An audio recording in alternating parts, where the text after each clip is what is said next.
Bismillahirrahmanirrahim. Assalamualaikum warahmatullahi wabarakatuh. Selamat bergabung kembali pada mata kuliah Statistik 2. Pada kali ini akan membahas tentang pendugaan parameter. Pendugaan biasa juga disebut dengan penaksiran, juga bisa disebut dengan estimasi. Jadi pendugaan ada yang menyebut penaksiran, ada yang menyebut juga dengan estimasi parameter. Selanjutnya, jadi pendugaan ini dilakukan sebelum melakukan uji hipotesis. Jadi pendugaan berkaitan dengan sampel dan populasi. Pendugaan sendiri berarti bahwa proses yang menggunakan sampel statistik untuk menduga atau menaksir atau estimasi hubungan parameter populasi yang tidak diketahui. Jadi pendugaan itu kita hitung berdasarkan sampel statistik, tujuannya adalah untuk menaksir atau mengestimasi hubungan pada suatu populasi. Parameter di sini adalah populasi. Sedangkan penduga adalah suatu statistik atau harga sampel, nilai sampel yang digunakan untuk menduga suatu parameter atau suatu populasi. Kemudian parameter diberi lambang seperti ini ya, angka 0, tapi ada garis tengahnya yang dibaca theta, dan penduga itu berarti tadi nilai atau harga sampelnya itu diberi lambang theta pakai topi. Kemudian ciri-ciri penduga atau taksiran atau estimasi yang baik itu pertama tidak bias. Bias bisa antonimnya adalah lurus atau objektif. Jadi suatu penduga itu dia harus objektif yang memiliki nilai penduga yang sama dengan nilai yang diduganya. Jadi nilai sampelnya itu harus bisa merepresentasikan nilai populasi. Karena ketika kita melakukan penelitian, itu kan kita sangat kesulitan jika harus meneliti semua suatu populasi, maka kita mengambil sampelnya. Nah, sampel itu harus bisa merepresentasikan populasi pada penelitian kita. Kemudian yang kedua adalah efisien. Dikatakan efisien itu ketika memiliki nilai varians yang kecil. Nah, untuk menghitung varians sebelum UTS, kemarin juga sudah dikasih rumusnya, mungkin bisa dibuka kembali. Kemudian yang ketiga adalah konsisten. Jadi penduga yang bagus itu konsisten. Ketika penduga itu kan pada tataran sampel.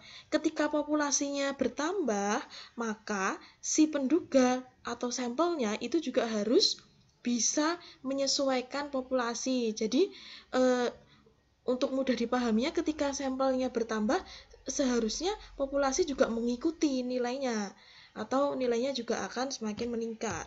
Kemudian untuk macam-macam pendugaan atau taksiran atau estimasi itu ada estimasi tunggal dan juga nanti selanjutnya ada estimasi interval.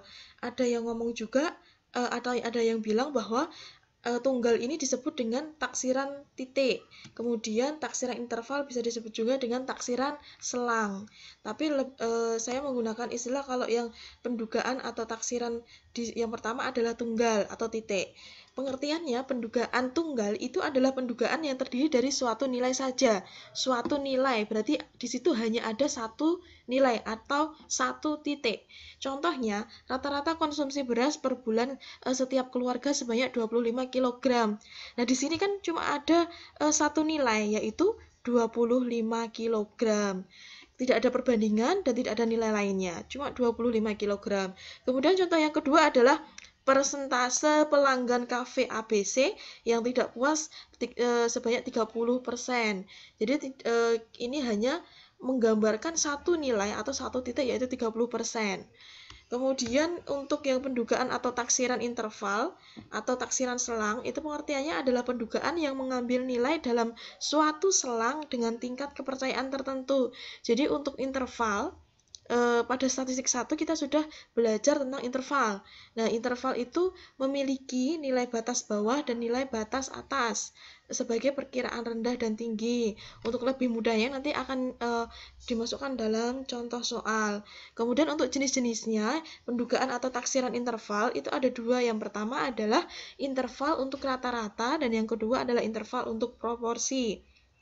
Oke, baik, kita langsung saja ke taksiran interval rata-rata. Di sini ada contoh soal. 100 orang calon mahasiswa Akademi Ilmu Statistik sebagai sampel acak. Jadi sampelnya adalah mahasiswa pada Akademi Ilmu Statistik yang mempunyai yang sudah mengikuti tes EQ, mempunyai rata-rata EQ-nya sebesar 110 dan diketahui mempunyai simpangan baku sebesar 20 dengan menggunakan tingkat keyakinan sebesar 95%. Artinya adalah si peneliti itu yakin kebenaran penelitiannya itu sebesar 95%.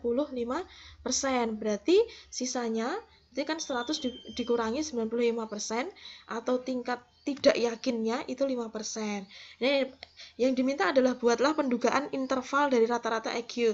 Yang diketahui N-nya ini adalah 100. Ini kan 100, berarti N itu adalah sampel.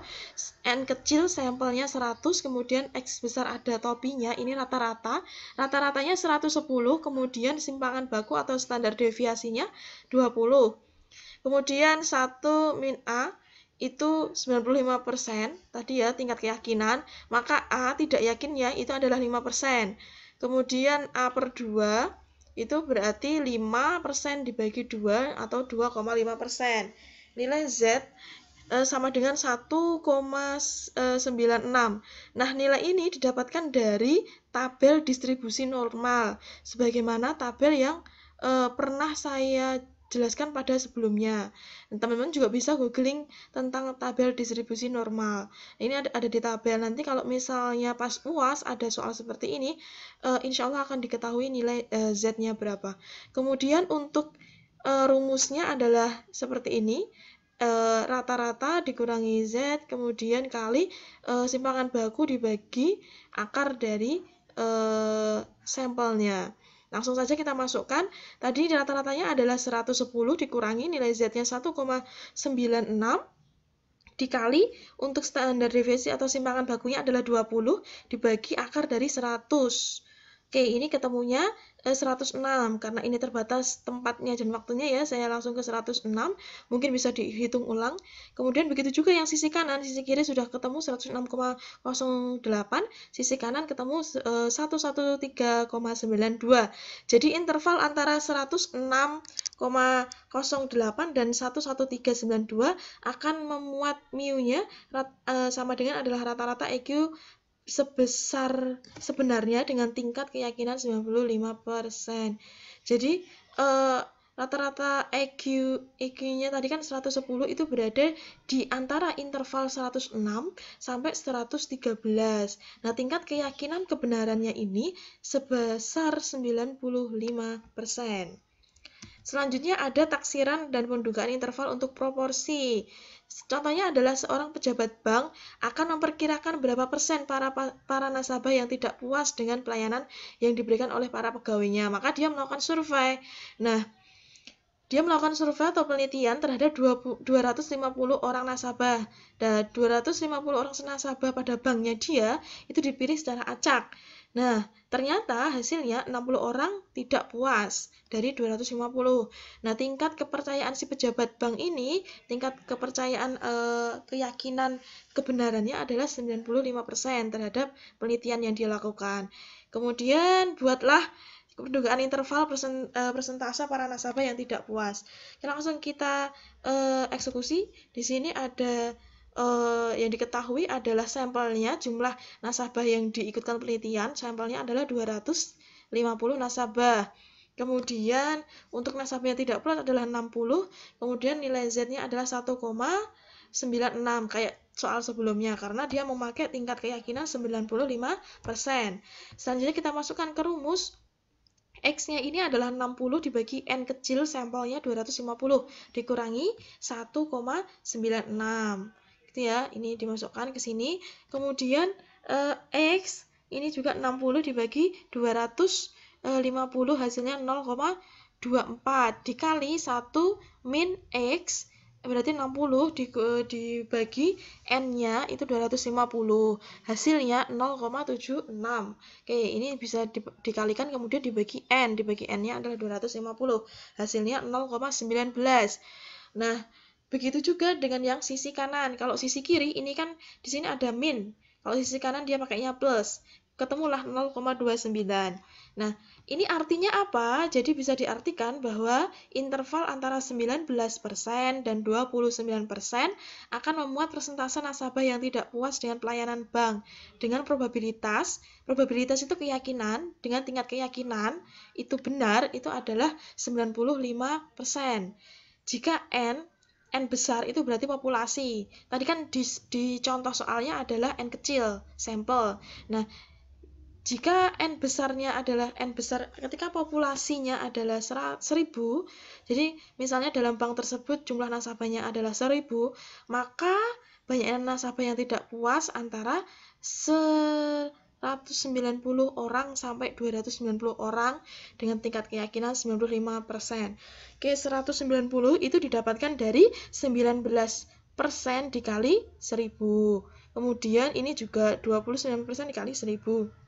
Bisa juga diubah lah. Gimana kalau jumlah nasabah seluruhnya pada bank itu 10.000 orang, ya tinggal kalikan aja 19% dikali 10.000 orang dan 29% dikali 10.000 orang. Oke, baik, kita lanjutkan. Selanjutnya adalah penentuan ukuran sampel. Penentuan ukuran sampel itu yang pertama yang perlu diperhatikan adalah besaran kesalahan duga. Jadi kita harus meminimalisir kesalahan duga atau kesalahan ketika kita mengambil sampel saat penelitian kuantitatif. Jadi ketika menghendaki, ketika kita pengennya kesalahannya 0 nih, berarti kan kita anggap penelitian kita sangat benar atau 100% benar. Maka N kecil sampelnya adalah harus sama dengan populasi. Artinya semua populasi harusnya diambil, tapi kan sebenarnya itu sangat sedikit sekali kemungkinannya. Oke, kemudian kita lanjutkan yang selanjutnya harus kita memperhatikan variasi varians ya atau simpangan baku. Ini nanti akan dijelaskan pada rumusnya. Kemudian yang selanjutnya besarnya tingkat keyakinan. Nah, keyakinan itu biasanya pada kenyataan saat penelitian itu yang diambil memang 95%. Lebih bagusnya lagi kalau bisa pakai 97%. Tapi saya kira 95% itu sudah cukup. Oke, kemudian untuk contohnya yang sampel rata-rata itu tentukan besarnya sampel yang harus diambil untuk menyelidiki waktu rata-rata yang digunakan oleh mahasiswa untuk sebuah soal ujian statistik 2. Jika digunakan interval keyakinannya, tingkat keyakinan itu 95% dengan kesalahan duga tidak lebih dari 0,08 menit, artinya dalam mengerjakan satu soal itu tidak lebih dari ini dan simpangan bakunya 0,7 menit. Oke, diketahui, kemudian dimasukkan di sini ya. Setelah itu rumusnya adalah N kecil sampel sama dengan nilai Z-nya 1,96 kali ini adalah simpangan bakunya 0,7 dibagi dengan kesalahan duganya 0,08 sebagaimana di soal. Kemudian di pangkat 2 hasilnya 294,12225. Oke, jadi besarnya sampel yang harus diambil adalah karena ini berkaitan dengan orang ya, kan ditanyain berapa mahasiswa yang harus diambil untuk penelitian pada soal ini. Maka yang harus diambil adalah 294 orang. Ini dibulatkan. Kemudian untuk ukuran sampel pada proporsi itu persentase. Nah, contohnya adalah tentukan besarnya sampel yang harus diambil untuk mengetahui proporsi tinggi mahasiswa di perguruan tinggi X, Y, Z dengan interval keyakinan 99% dan kesalahannya adalah 0,09. Oke, kita masukkan untuk yang proporsi rumusnya seperti ini. N kecil itu sampel sama dengan 1/4, Z-nya adalah Z-nya ini bisa dicari di tabel lagi, di tabel distribusi normal hasilnya 2,58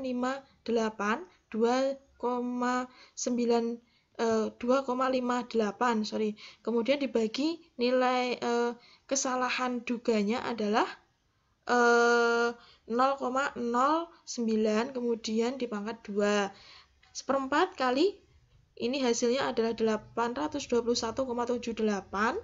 Nah, kemudian hasil akhirnya 205. Jadi besarnya sampel yang harus diambil pada kasus ini, penelitian ini, yaitu sebesar 205 orang. Dan ini kembali dibulatkan ya.